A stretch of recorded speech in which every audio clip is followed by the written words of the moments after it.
Hey guys, good morning and welcome to our first Friday of your questions and my answers. Thank you for those who submitted, and I'm in Charlotte, North Carolina this week. So Corey's not with me. If you submitted questions to him or for the two of us, we'll get to those next week.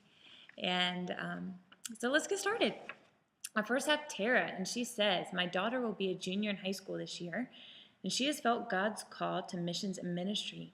She would like to start in the mission field right out of high school versus going the college route. Um, Let me just say, Terry, you need to praise the Lord that you have a daughter who wants to serve Him wholeheartedly at such a young age. That is just unbelievable. My opinion is, I think she needs to go to college. I always suggest that. You always need an education. One day you could go to the mission field, but when you're going to come back, if the Lord does call you back home, you need an education to fall on. And I always suggest something practical, like business. I think business I use every single day of my life. You'll use it on the mission field. You can use it when you're a wife. You could use it in other jobs. That's what I suggest to young people when they're searching what to study. But I know there's lots of factors that you need to consider, and I would just suggest to continue to pray about. The Lord will show you guidance because He will. Next, we have Alicia, and she says, my husband and I will be married 2 years in October. I would like to know how you stay calm and keep your cool when your husband makes you angry or upset. I'm a very emotional person and I hate it, but I cry mostly for no reason. I like my house and my life to be organized. My husband is a slob and drives me nuts. I hope he's not listening this morning.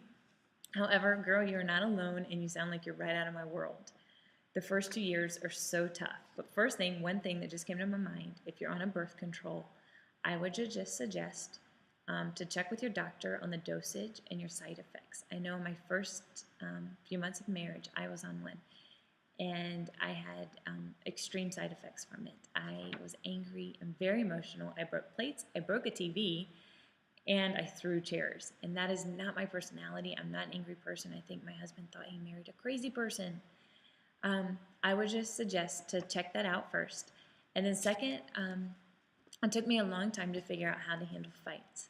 And I finally just had to learn that it was very critical and crucial of how I said something to my husband and how I responded to a fight. My tone of voice was everything.